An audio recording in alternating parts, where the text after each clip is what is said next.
Boa tarde a todos e todas. Hoje a gente está recebendo o professor Jorge Amâncio Peckenheim. Ele pertence ao programa de Geografia da Saúde, diretor do doutorado em Geografia na Universidade Nacional de San Juan. Seja bem-vindo, professor. Sim, desculpa. O título da palestra é Genealogias em Geografia da Saúde. Seja bem-vindo, a palavra está com você. Sim. Bueno, bom dia, boas tardes para todos. Estamos muy lejos, pero muy perto también, y esa cercanía tiene que ver con las muchas actividades que mantuve en Brasil y que mis amigos brasileños mantuvieron conmigo.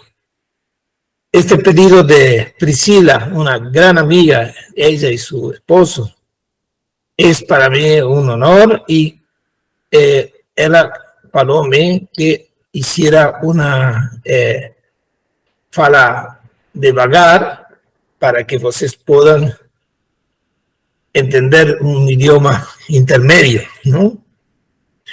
Entonces, de todos modos, você tem o PowerPoint, que es a presentación, vocês têm algunos textos principais en portugués.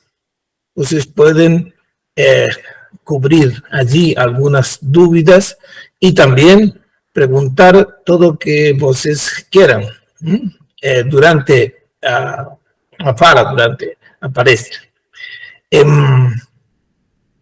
Eu originariamente fui un profesor de geografía humana, y así fue mi comienzo hace más de 40 años.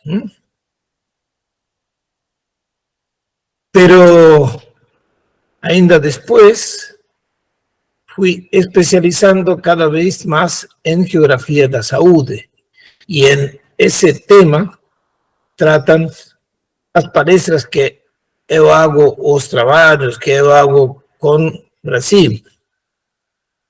Sin embargo, hoy tengo un desafío especial que es para mí muy importante, que quienes pueden recibir esta palestra son geógrafos de la salud y otros, y también historiadores.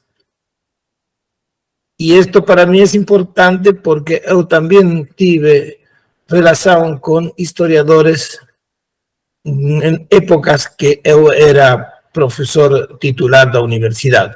Hoy soy profesor emérito, estoy aposentado y dirijo un doctorado en la Universidad Nacional de San Juan. Entonces, cambiado, mudado, he trucado mi forma de expresar esta palestra para dirigirlo a geógrafos y a los historiadores también. El tema de genealogías ya parece hablar de cuestiones no solo de espacio, ainda también de tiempo. Por eso va a ser muy útil este trabajo que vamos a iniciar ahora. El problema básico es un problema epistemológico, que es las actividades intelectuales que nos realizamos están siempre vinculadas con otros y otras, ¿no? Esos otros y otras son personas que vienen detrás de nosotros y nos están marcando algunas ideas que son las que nosotros posteriormente defendemos. Mas esto es un camino de ida, pero también de ida y vuelta, de tornar también. ¿Por qué? Porque cada geógrafo, cada historiador, cada científico usa aquellos autores y personas que considera sus antecedentes en genealogía, pero también los cambia, los modifica. Y este es un tema más interesante en los problemas de pesquisa con las genealogías. Vamos a comenzar entonces la próxima con algunos procesos que ya nos introducen en el tema. Uno de los grandes las genealogías es Friedrich Nietzsche. Este hombre dice que el pensamiento genera enlaces retroactivos, va hacia atrás, pero ese ir hacia atrás también significa modificar eso que está ahí atrás. Hay varios ejemplos que vamos a dar más adelante que muestran esto, como algunas cosas que se dijeron en el pasado empiezan a tener sentido cuando autores que provienen más adelante los han resignificado. El caso de Nietzsche, por ejemplo, toma la idea de la genealogía da moral. Es el concepto de fatos que dice, nuestra civilización, piensen en un Nietzsche de año 1900, nuestra civilización se había inspirado inicialmente en un fatos griego, es decir, un fatos trágico. Así era ese principio. Mas, con el tiempo, el fato griego modificóse en un fato occidental. Los griegos eran trágicos, el pensamiento occidental inspiróse na ciencia, ainda na crítica, y esto cambió fundamentalmente. ¿Cómo puedo modificar esta genealogía que va hacia atrás? Y bueno, diciendo, por ejemplo, oye, tampoco ese fatos occidental es tal como lo pensábamos quizá los alumnos pequeños de 15, 18 años hace 50 años. Por ejemplo, él pertenecía a ese concepto de moral occidental basada en la ciencia infalible y en la crítica de la ciencia como única forma de modificar esa infalibilidad. Pero oye, ya esto ha sido cambiado, modificóse. ¿Por qué? Porque en el presente ya esa forma occidental, como le decía Nietzsche, de conceptualizar, transformase en una nueva forma que es la de la era de la información, donde la data es más valiosa que los vínculos de los conceptos. Así que en este planteo podemos entender cómo Nietzsche veía también su presente vinculado con las genealogías de él y su pasado, el griego. Él, por ejemplo, decía, pensemos en un concepto normal como malo. Malo es el contrario de bueno, bon. ¿Y quién era bon? Y era bon principalmente aquella persona que tenía ideas altruistas, que respondía favorablemente a esa moral en donde estaba inserto. Lo contrario era malo. Pero eso, dice Nietzsche, es el concepto de bon y malo de la época de pensamiento occidental, el bon y malo de una persona pudiente. Después estaba el malo, que podría ser el malo de los esclavos. Y entonces aquí aparece otra cosa interesante, que es,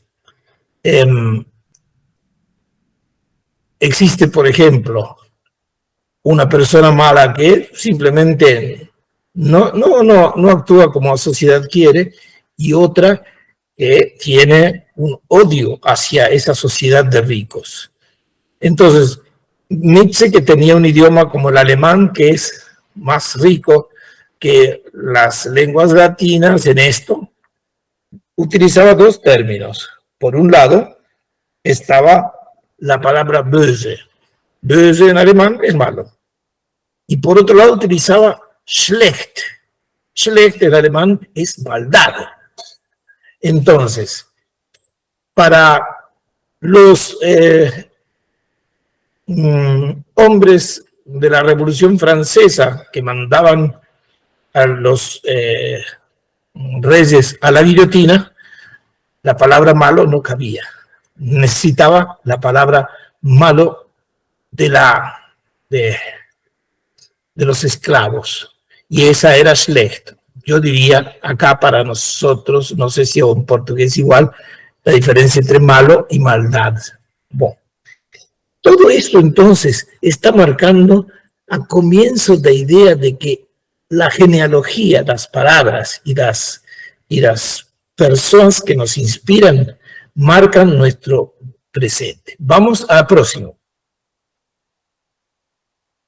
En este momento hago un pequeño interrupción y pregunto a vosotros si estoy siendo bien entendido hasta aquí, si hay dudas y si me pueden preguntar para que lo aclare dentro de mis posibilidades del idioma portugués.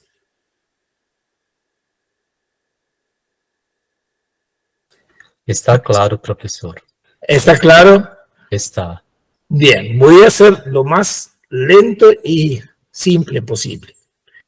Aquí hay algo que se entiende más fácil por las imágenes que yo utilizo mucho para que las palabras no sean, no compliquen, ¿no?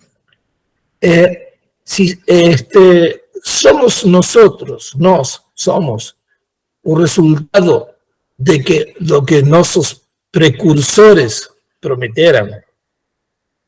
Este niño es el resultado de que sus precursores prometieran.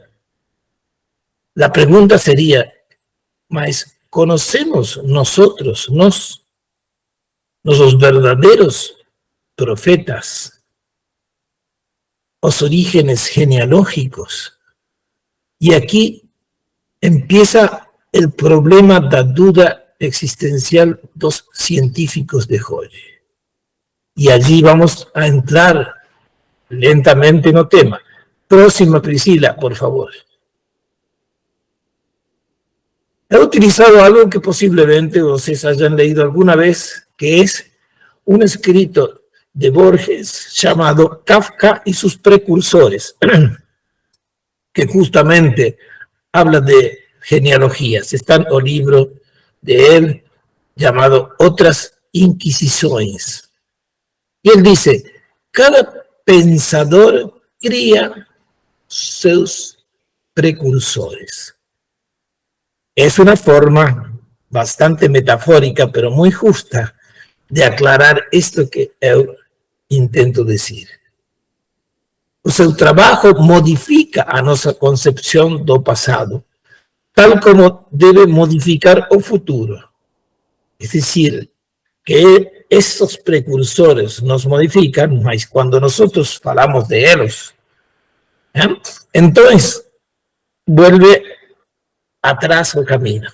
Para volver sobre el ejemplo de Nietzsche, Nietzsche vuelve al pasado para reentender el futuro. Cuando dice, hay una persona mala y otra que tiene una condición especial porque es malévola. Uno es el malo dos ricos y otro es el malo dos pobres, ¿no? Y parece que fueran diferentes. Él eso lo reescribe do pasado griego. Y con Borges pasa muy similar. Vamos a ver eso en la próxima imagen. Él refiere a Franz Kafka en ese escrito que yo estoy mencionando. Franz Kafka es un personaje muy particular porque también está interesado en las genealogías. Él dice, bueno, en principio, la vida es algo más que lo que tengo delante. Es también algo que se va construyendo sobre cosas que desconozco a veces. Y él aplica los conceptos en otros campos también muy bien planteados, pero en el caso de Kafka, de utopías y distopías, ¿no? Aquí más o menos hay una pequeña definición, ¿no? Las visiones ideales fuera do espacio de las utopías, ¿no? Por ejemplo, un mundo feliz, ¿no? Y las distopías, que son esas visiones apocalípticas, también sin espacio, que hacen que algo se transforme en inesperado e inexplicable. Por ejemplo, como Metamorfosis explica a Kafka, o cuenta Kafka, el hecho de amanecer un día y ya no ser más una persona, sino ainda ser un insecto. Estos son los universos kafkianos irreales, que son los que Borges pretende recrear. Dice Borges, mira, esto es algo así como que cuando buscamos los precursores de alguien, nos encontramos con alguien que ya ha sido cambiado por esa persona que empezamos a buscar. Por ejemplo, dice él, los precursores de Kafka, voy a mencionar dos, porque él menciona varios. Por ejemplo, uno de ellos es Zenón. Los geógrafos conocen mucho porque es la paradoja do movimiento, ¿no?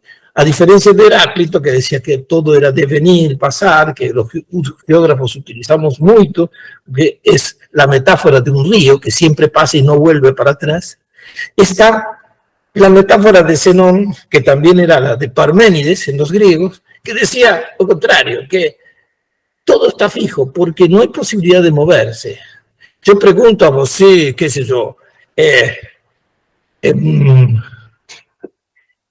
Puriti, no leo bien los nombres. Talia está ahí presente. Libera el micrófono, Talia. Ahí está. No, alguno de ustedes voy a preguntar. Así que, por ejemplo, Iago Gabriel. Puedes liberar el micrófono y te hago una pregunta. ¿Dónde vives? Ahí está, sí. No puedo comunicar. Iago saluda. ¿Iranison? Sí, Bueno, tú me habías dicho que você vivía en Campina Grande, ¿vale? Ainda. sí. ¿Puedo correcto. ir eu a Campina Grande o tú venir a mi casa aquí en Albardón, San Juan? Como professor? Y você podría venir, Sí. si te lo propusieras, podrías Sí. venir, sí. Com certeza. Con certeza, con un avión, con un carro 3 días, ¿no? Pero podrías. Bueno, para Parménides, para Zenón de Lea, ellos te dirían, no, es imposible. ¿Por qué? Porque antes tendrías que recorrer la mitad. siempre en un tiempo. Y antes de esa mitad, siempre en un tiempo debería recorrer a mitad. Y podría seguir falando así y llegar a un infinito. ¿Esto qué significa? Que la presencia de tiempo y espacio son incompatibles y que espacio transformase en un sinónimo de inmovilidad. Bueno, esto está presente en las utopías de Kafka. Por eso lo señala Borges. Y hay otra forma de plantear eso, que él utiliza un pensador chino, Han Yu, estoy hablando de Borges, ¿no? Que dice que un unicornio es un animal benigno y que trae fortuna, suerte, ¿no? Ahora, cuando lo preguntamos, muchas personas, la mayoría que sabe que es un unicornio, contesta eso, sí, pues sí, tiene razón. Mas, si alguno de vosotros alguna vez tuvo contacto con un unicornio, podría avisarme y yo pago mucho dinero. ¿Por qué? Porque pertenece a un mundo irreal. Y dice Borges, además es reacio a clasificaciones. No se nos puede poner en una clasificación, ¿no? Entonces, estas cosas son las que Kafka plantea cuando presenta sus utopías y distopías, es que se refiere en parte a personas anteriores, como Zenón, como Han Yu. Esas personas, cuando escribieron lo que escribieron, no podían pensar siquiera que eso que estaban escribiendo iba a tener la significación que Kafka iba a dar. Por lo tanto, la genealogía no solo alimentó a Kafka, fue precursora de Kafka, sino que Kafka, a inversa, actuó como precursor nuevamente de quienes original en el comienzo habían falado de ellos, ¿no? Bueno, vamos ahora sí al siguiente. La próxima, Priscila. Este es un geógrafo que yo recomiendo mucho porque a pesar de que escribió hace muchos años, todavía sigue haciendo eso, mas este libro, Geografía y Cultura, está muy inspirado en planteos filosóficos y de la historia que pueden interesar tanto a geógrafos como a historiadores. Y él dice que hay un arte en todo cientista, en todo pesquisador geógrafo, que consiste en escoger a propia genealogía intelectual. Y agrega, a reconstrucción así ofrecida es selectiva, no no puedo, pero queda cubierto ahora. Es selectiva. No exhaustiva. Ahí está. Bom, este es o coração da conversación da palestra de Jode. Entonces, podemos escoger nuestra propia genealogía intelectual, que es selectiva. Ir para atrás a buscar los autores que preferimos no es algo que debe ser de una manera y no de otra. Podemos elegir los naipes, las cartas que nosotros queramos elegir. Y esto es muy importante por algo que vamos a ver enseguida, de inmediato. Próxima, Priscila. o perigo tiene que ver con estos jóvenes de mi época. Si usted se lembra alguno, capaz que ya no tiene idea quién es de esta canción, pero Nowhere Man es una canción muy interesante, los Beatles, que más muestra o perigo de negligenciar nuestra genealogía. Si negligenciamos nuestra genealogía, si no elegimos, pasamos a ser un hombre de lugar nenhum, que está sentado en la tierra de Neum, haciendo planes de un lugar para ninguém. Entonces, identidad y genealogía son conceptos muy fuertes que hacen la posibilidad de que construyamos para adelante y además que construyamos para atrás. ¿Nos entendemos? ¿Sí? Vamos a próximo.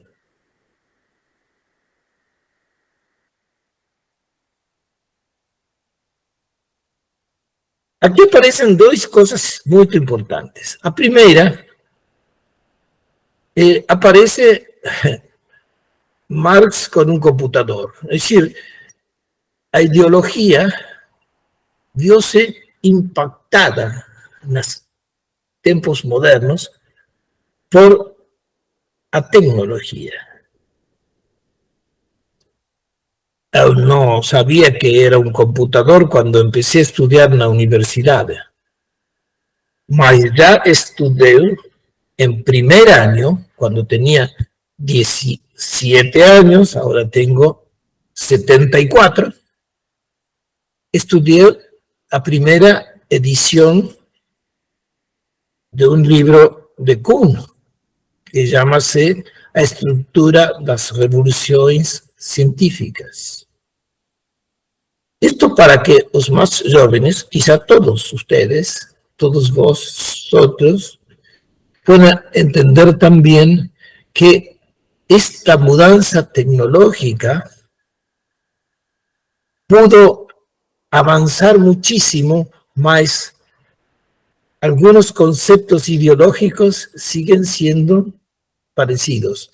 Y siguen siendo parecidos porque el impacto de la ideología no fue en estos 50 años tan fuerte como el impacto de la tecnología. Aquí nuestras premisas permiten que con lo que existe en el pasado, utilicemos esto como escalones para construir las bases teóricas de investigación, la pesquisa del futuro. Y esto parece muy sencillo, mas hay que tener mucho cuidado porque existen perigos. Esos perigos básicamente están marcados en esas dos caras que están en la imagen, ¿no?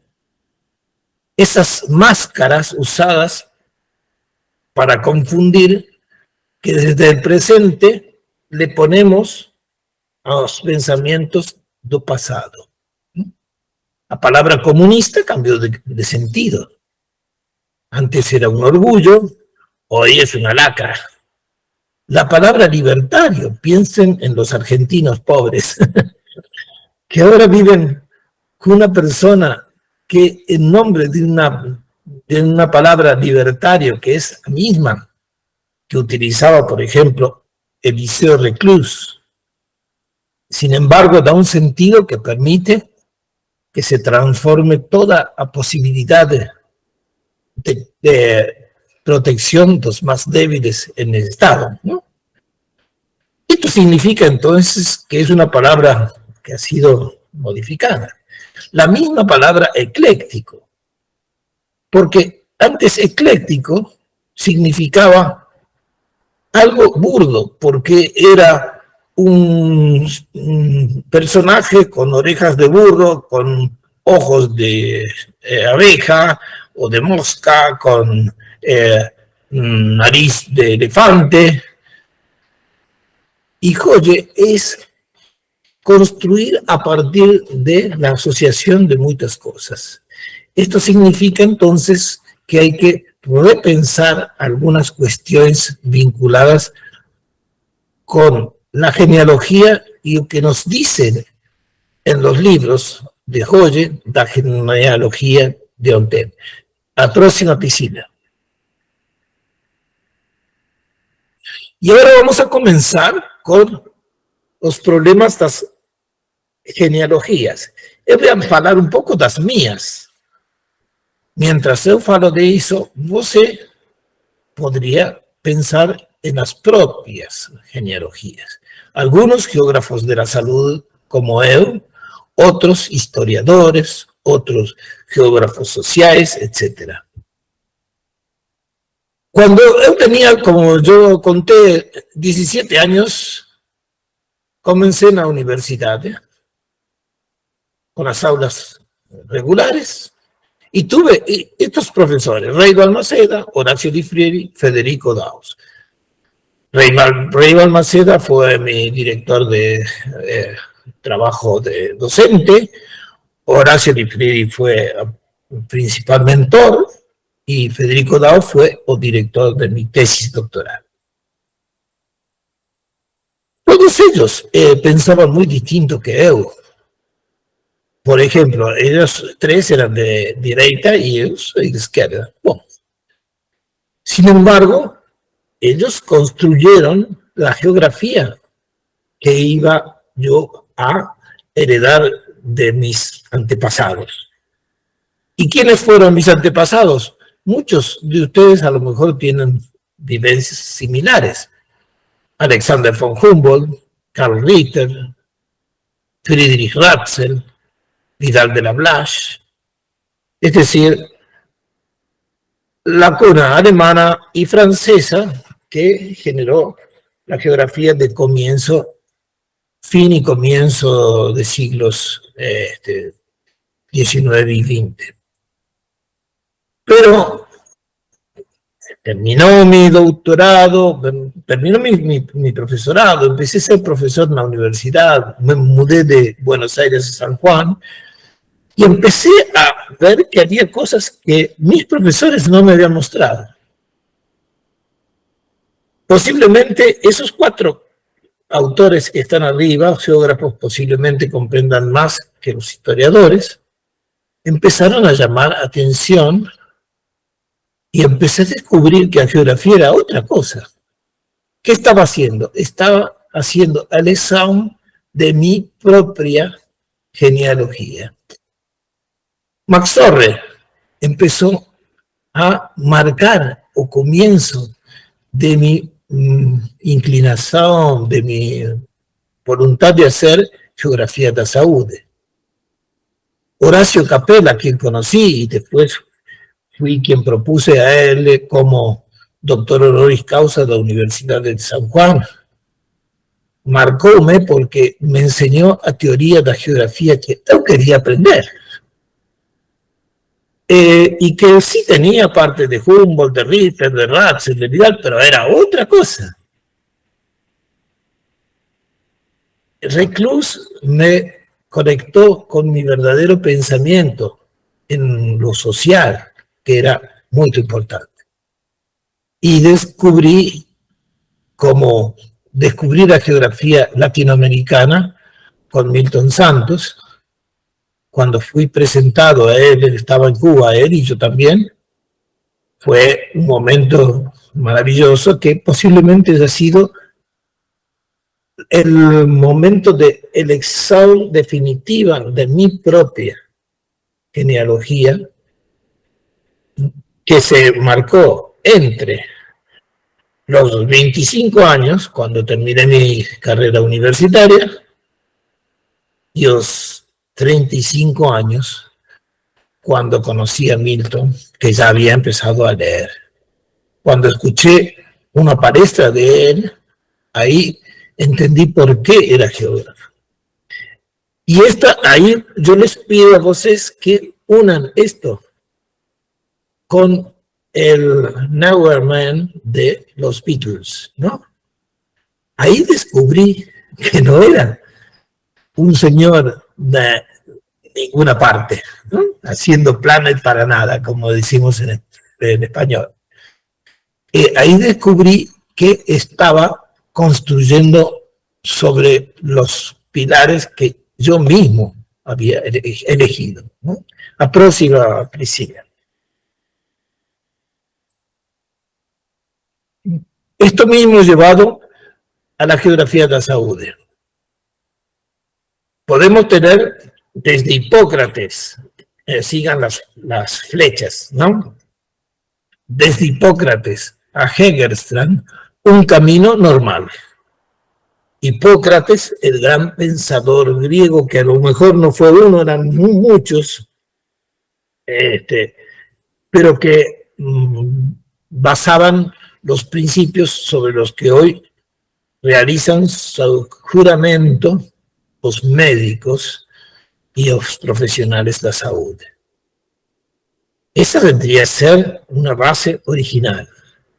Snow es el primero que resuelve problemas de geografía de la salud a partir de los mapas.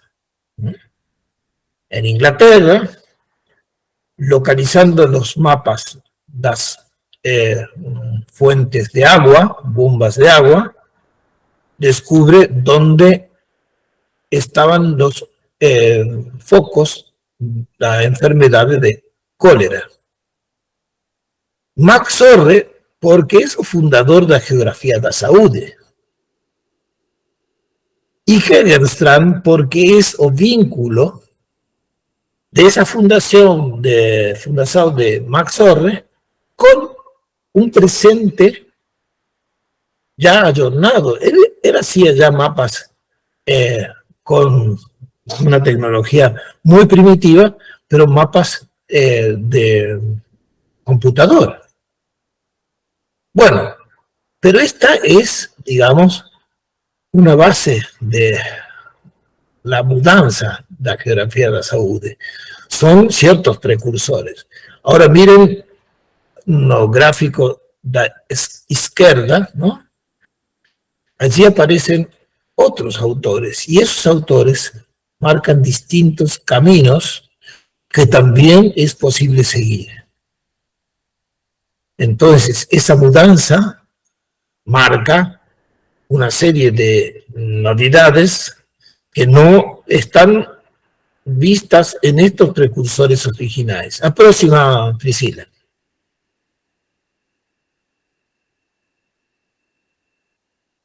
Esto es la geografía de la salud en América Latina. Miren, aquí tenemos desde personas que estaban vinculados con problemas de sanidad de las grandes ciudades americanas, por ejemplo, de Buenos Aires y toda Argentina, y de Río de Janeiro y todo Brasil, como Ramón Carrillo y Osvaldo Cruz. Después, ¿cómo no nombrarlo a Josué de Castro? Él tiene ese premio, para mí es lo más importante de los premios que he recibido en mi vida, ¿no? Josué de Castro no es geógrafo, no es un científico, es periodista. Mas él tiene la virtud de trasladar el gran problema a la sociedad completa.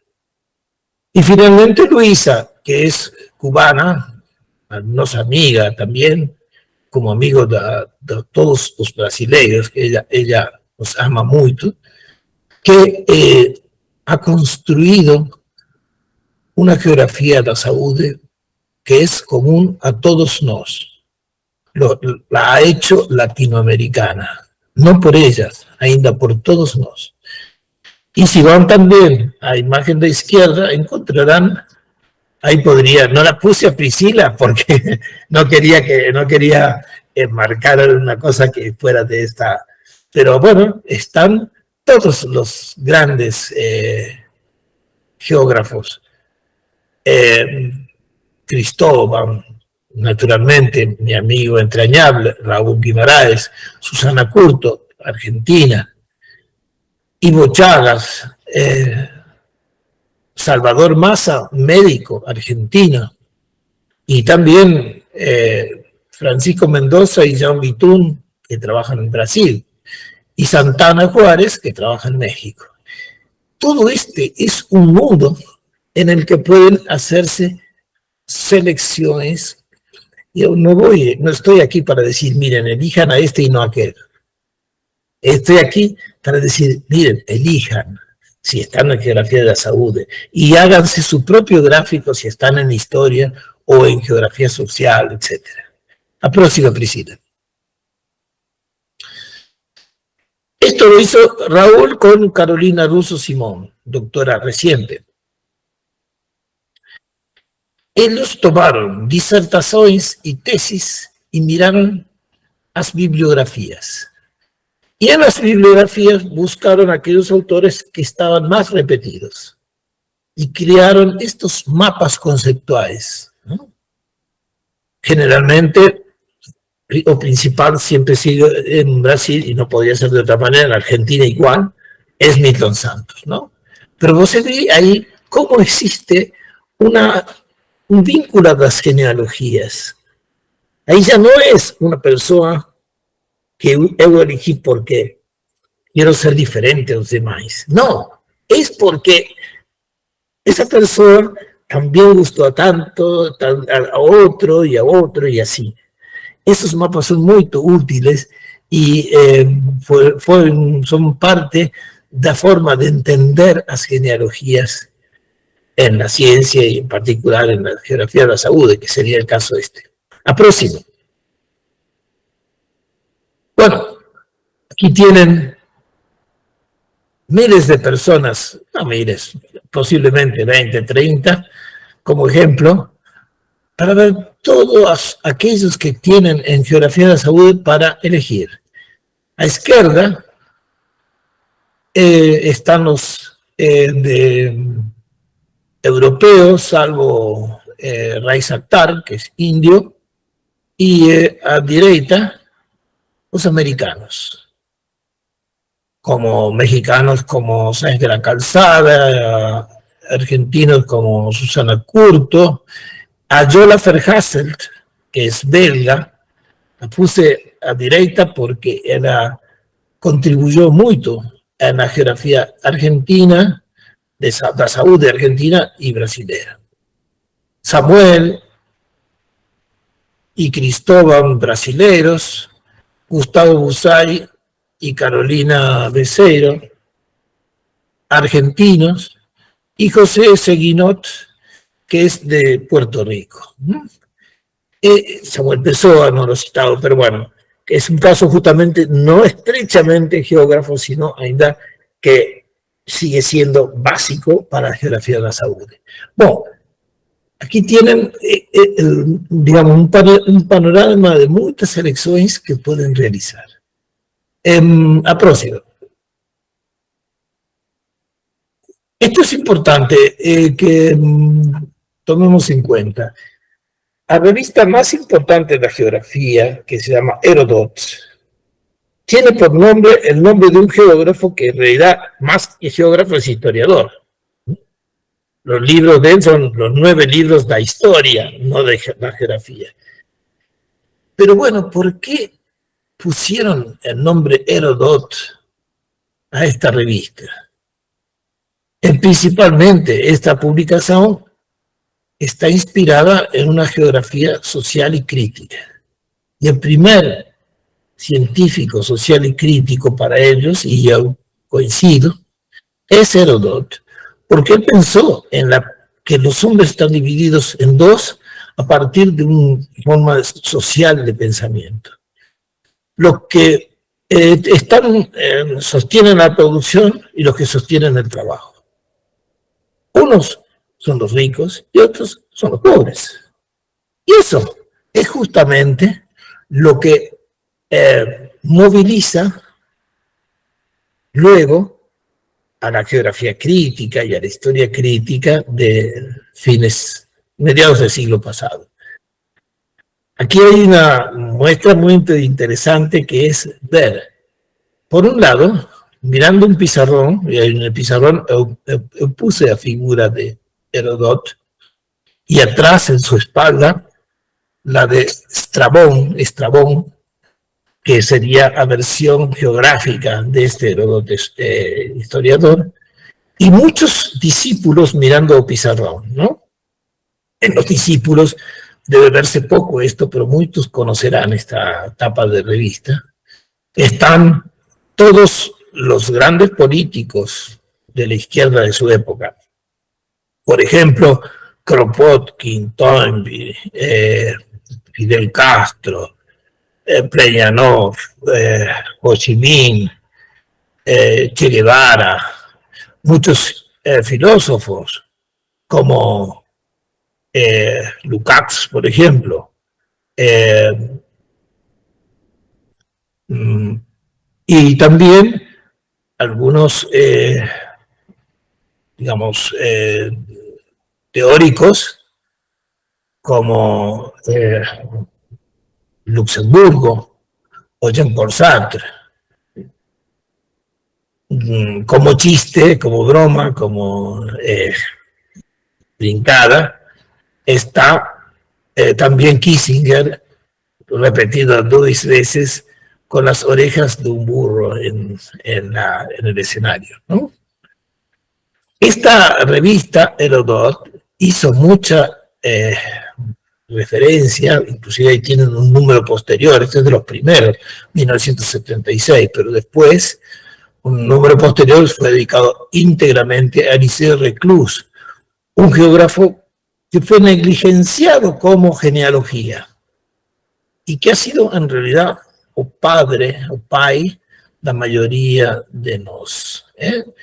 Esa forma de volverlo a traer al presente es una forma de intervenir el pasado, como estábamos mencionando recién.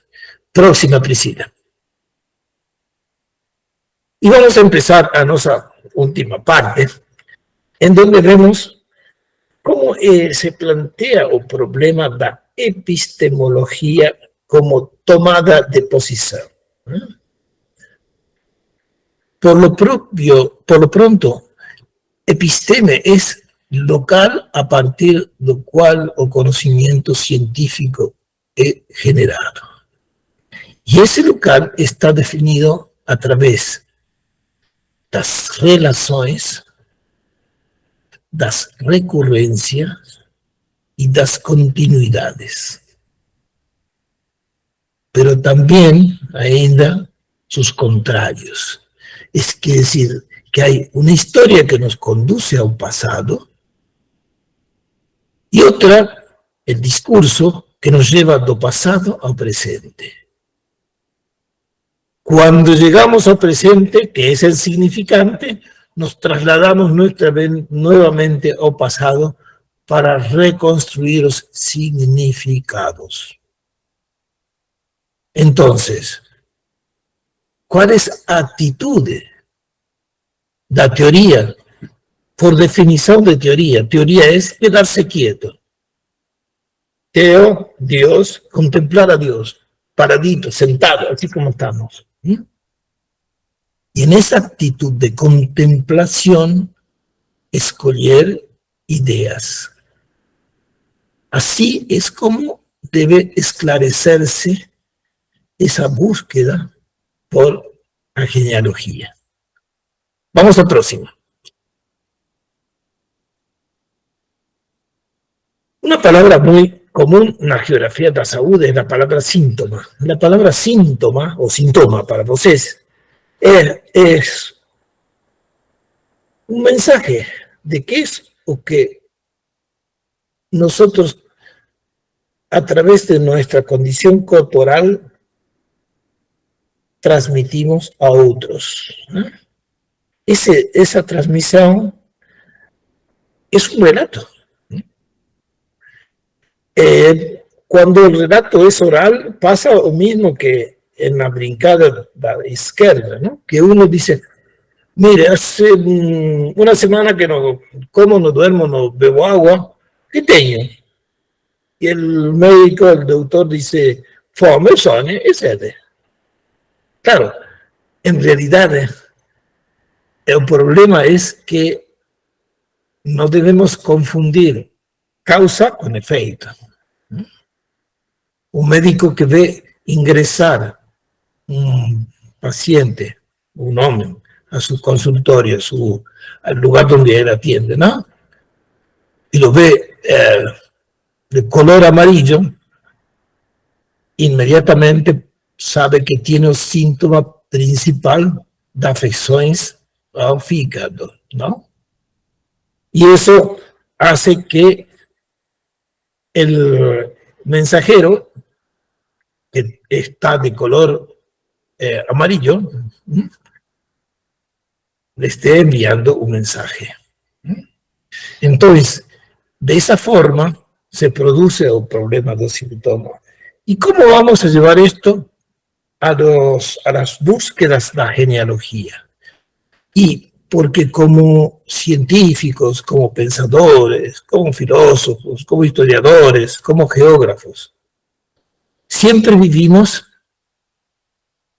pescando, haciendo pesca del contexto de un autor, como una figura de derecha, ¿no?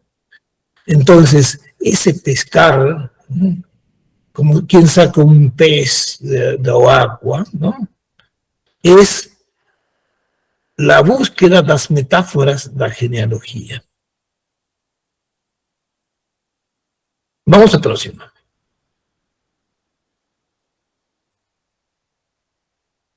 Nuestro trabajo cotidiano tiene dos partes importantes, formación y creación.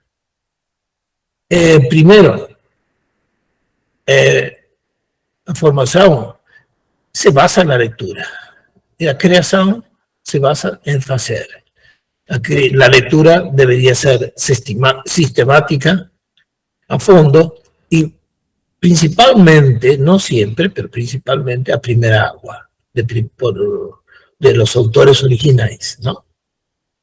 Ese es el desde dónde. Y el para dónde es hacer como metódicamente, también a fondo, y básicamente con originalidad. Y eso es muy importante.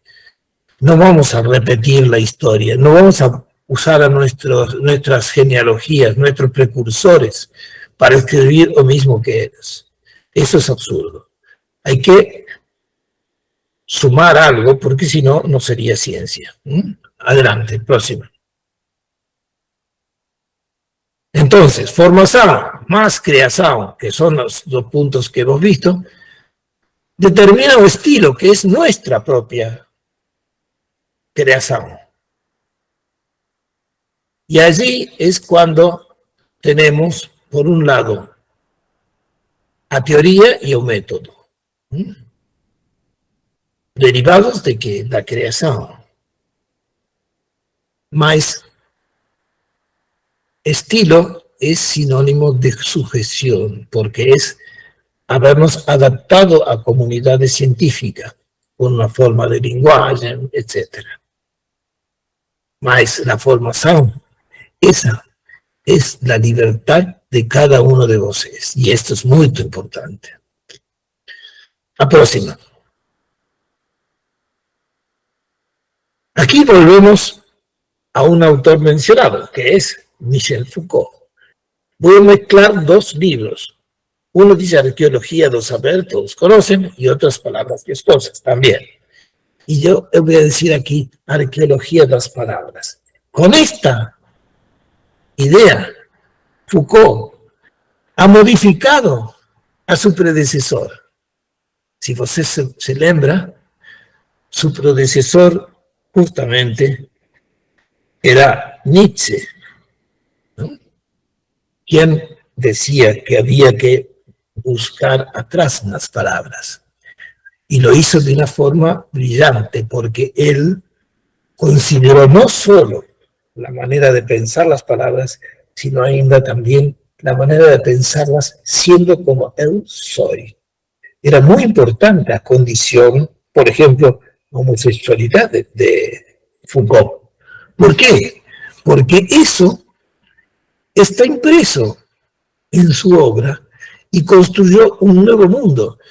Si ustedes me preguntan a mí que yo soy idoso, ¿cuándo cambió el concepto de la sociedad de esas separaciones absurdas entre personas de una u otra condición, preferencias sexuales, color de la piel, etcétera? Y yo diría, el gran artífice, el gran creador de eso es Foucault, que no hizo otra cosa que valorizar una genealogía de una persona como Nietzsche, inclusive a quien se lo llegó a criticar como una persona cercana al nazismo, cosa que vimos de la que él se separó.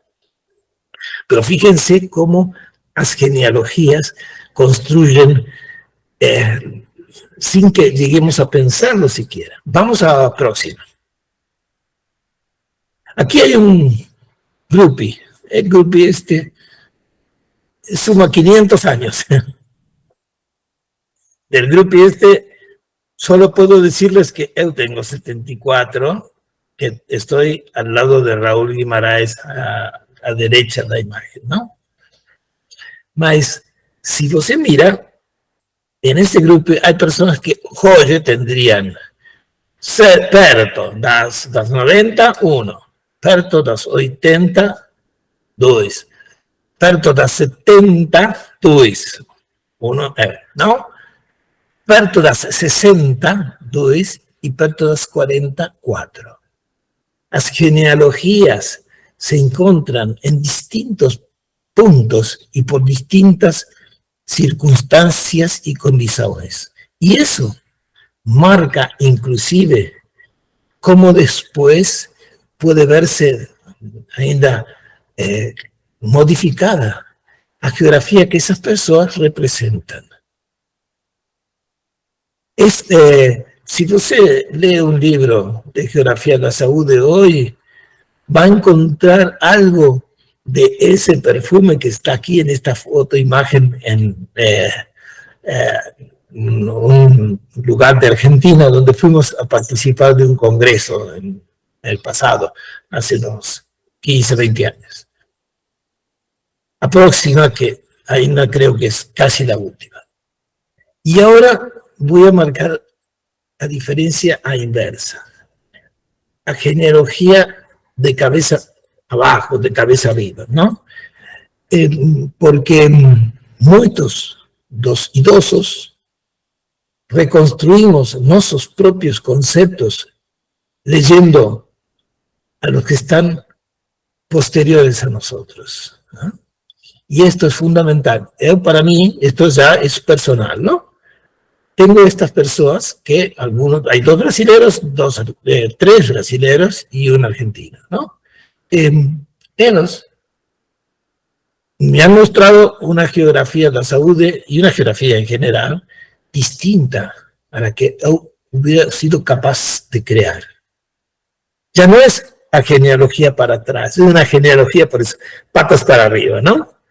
Que es que de ellos yo he participado en sus tesis doctorales, en todos los casos, en un caso la he dirigido, en otro he estado muy perto, en 3 de ellos estuve como jurado, mas siempre cuando salía de esas reuniones pensaba, bueno, hoy ya no soy el mismo que ayer, un tema era otro, ahora tengo un pensamiento diferente. Y ese pensamiento diferente tiene que ver, y pasa la última, a las genealogías hacia atrás y hacia adelante. La última, Priscila. Você sempre pode modificar as fontes e até possível recriar os precursores. Bom, estoy disponible para las preguntas que você quieran hacer. y, en fin, para saludarlos a todos ustedes, porque me gusta mucho de estar con ustedes siempre que me llaman, ¿no? Así que, principalmente, gracias Priscila, y aquí estoy. Agradeço, professor, parabéns, né, pela sua apresentação. Eu queria abrir agora para perguntas. Deixa eu ver se está tudo ok aqui.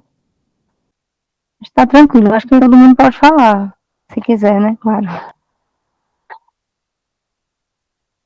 Alguém tem alguma pergunta?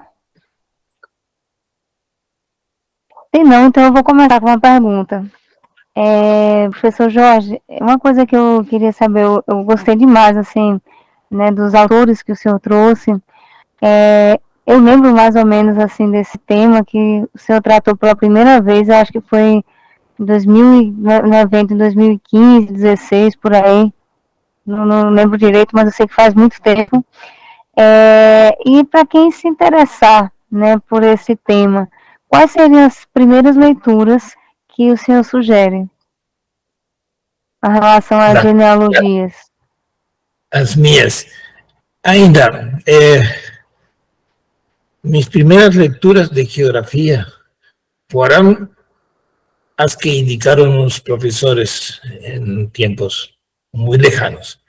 Como lo dije, eran vinculadas con Humboldt, con Ritter, con Vidal de la Blache, etc. Las primeras lecturas raras que yo tuve también al comienzo, porque tenía profesores de avanzada, por ejemplo, Di Fieri, fueron, por ejemplo, a teoría de las revoluciones científicas, que en esa época no conocía a nadie. Ahora es un tema casi hablar de Alicia en el País de las Maravillas, ¿no? Más en ese entonces era una novedad. Y esa novedad me marcó mucho, porque cuando uno es estudiante y ve una novedad que realmente impacta, es más, se hace tan cercano a ella que es como si fuera un torcedor de un equipo, ¿no? De fútbol. Entonces, los jóvenes son así. Y esto marca mucho, por eso los profesores siempre os doy ese consejo, que generen eso, porque no necesariamente va a ser la genealogía de esa persona, pero esos entusiasmos permiten, esas alegrías de que he leído tal cosa, permiten que eso marque un camino y se empiece a construir ese camino. Después algunas cosas se desechan, porque hay una importancia en esto, que es las genealogías tienen un tronco muy duro, un carozo, ¿no? Y después una fruta alrededor. Ese carozo queda más, la fruta modifícase, ¿no? Entonces, eso era en cuanto a los orígenes. Ahora, en cuanto a palabra genealogía, yo comencé a preocuparme por ella cuando leí el libro que presenté aquí, que es Geografía y Cultura de Ortega Cantero.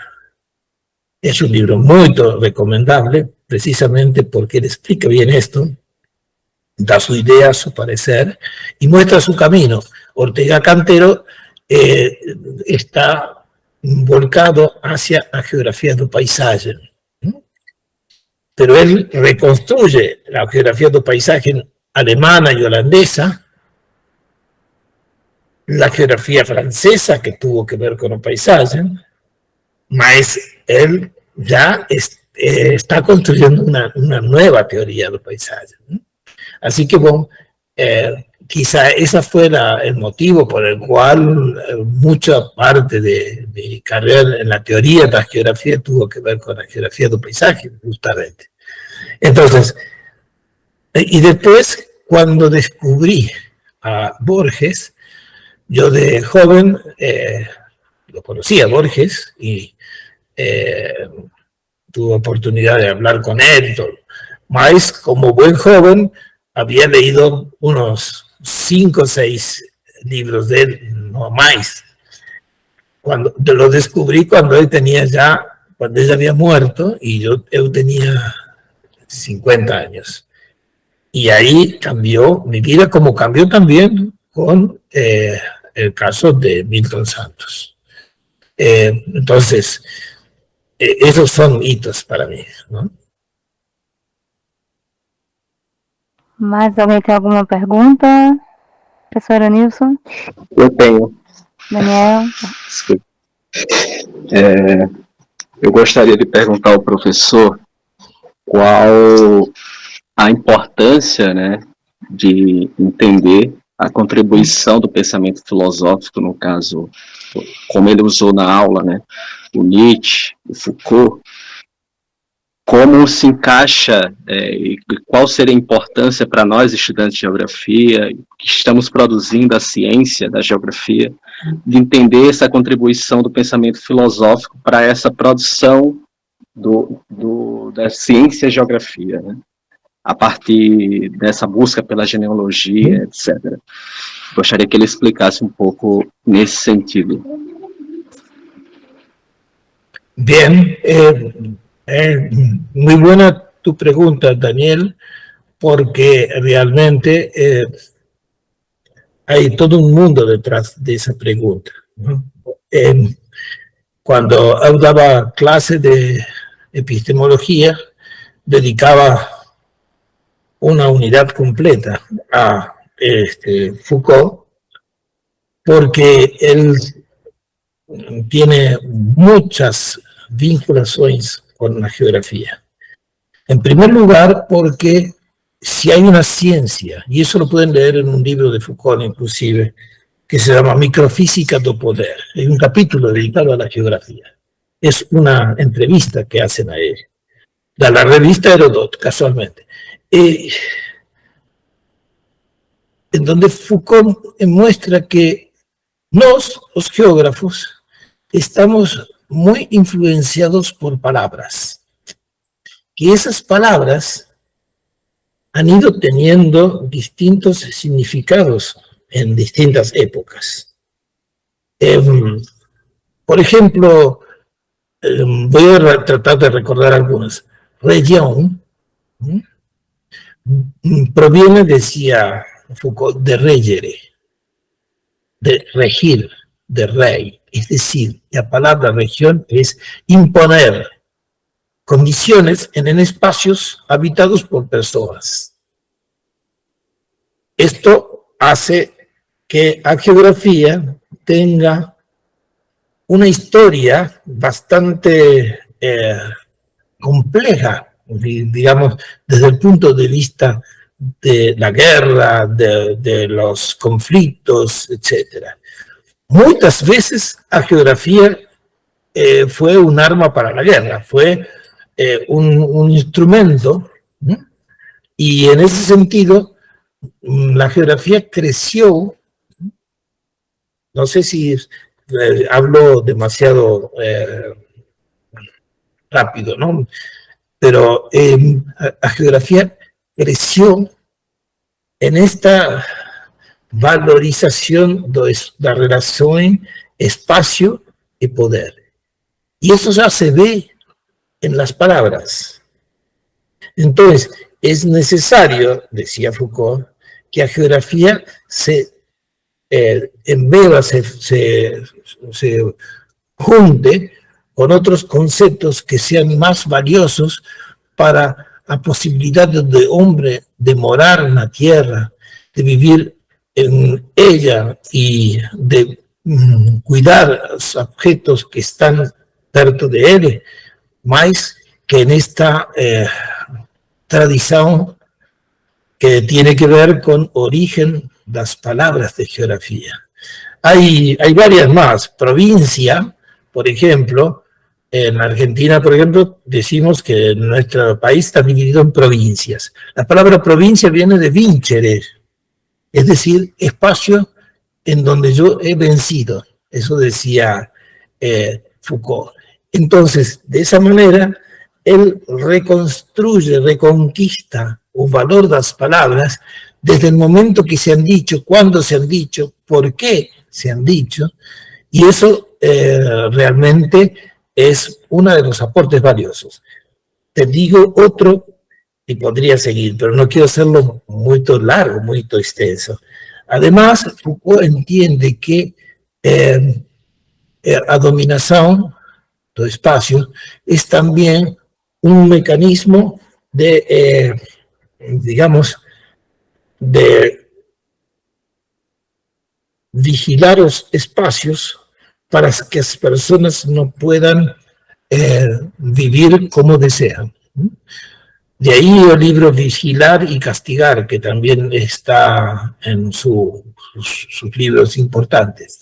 Es decir, durante mucho tiempo, decía Foucault analizando estas palabras, castigar era la forma de dominar a las personas. Si yo quería que tú, por ejemplo, no ingresaras a este grupo de personas que estamos conversando ahora, o podría decir, bueno, si você ingresa, voy a agarrar un cuchillo, una faca y voy a cortar a mano. Eso es castigar. Entonces tú no ingresabas a este espacio porque podías ser castigado. Y temías eso, porque sabías que él tenía tanto poder que era capaz de agarrarte y cortarte, ¿no? Hasta que, dice Foucault, con el paso del tiempo, ese castigo empezó a no tener, él decía así, no tenía boa prensa, ¿no? Los jornales no hablaban bien de eso. Entonces, descubrieron que había una forma mucho más fácil, que era vigilar. Y la vigilancia es una cuestión geográfica. Se vigila espacios. Las peores cárceles del mundo son, cárcel se dice, ¿no? El lugar donde se encierran los presos, ¿no? Las peores cárceles no son las cárceles de castigo, sino hay las cárceles de vigilancia. Esos panópticos en donde en todas partes podías ser visto. Es vivir sin la geografía, sin la intimidad de la geografía, con vuestra geografía destruida. Y entonces eras eliminado por o poder. Además, eso puede hacerse mucho más fácil y en forma colectiva. Los alemanes, en la peor etapa de Hitler, tenían un gran problema técnico de cómo matar a las personas en el campo de concentración, porque era un tiempo que ellos querían ahorrarse, ¿no? Con la vigilancia se descubrió que esto era fácil y se podía hacer muchas más personas que con el simple matar. Esto es, digamos, una parte de la esencia de la visión del postestructuralismo, que es la posición de Foucault en la geografía y la historia también. No sé si estás satisfecho. Hay otros aspectos, pero bueno, Foucault es muy complejo y muy interesante. No sé si complejo, es fácil de leer, pero es interesantísimo y dice muchas verdades.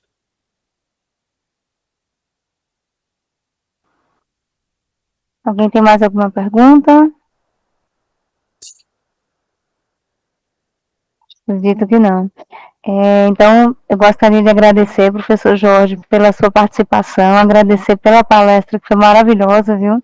A gente está exatamente no período que está ministrando a disciplina de Geografia da Saúde, então acredito que tem ajudado muito, né, os alunos da disciplina, assim também como do grupo de Geografia da Saúde, né, tem um grupo Pro Saúde Geo e os outros alunos, né, tanto de teoria e métodos como da pós-graduação em História. Eu vou parar de gravar, mas antes, o senhor gostaria de falar algumas palavras finais? Solo agradecer a vocês, a ti, Priscila, amiga de tanto tiempo, en congresos y lugares donde hemos concurrido cada uno desde su ciudad, a todos los que están hoy presentes o que escucharán esto, lo más importante es siempre en una palestra no se pueden volcar 1000 conceptos. Para o palestrante, lo más importante es que queden 2, 3, 4 conceptos, mas que vocês não olvidem nunca. Muito obrigado. Tá bom, obrigada, professor. Eu vou aqui parar a gravação.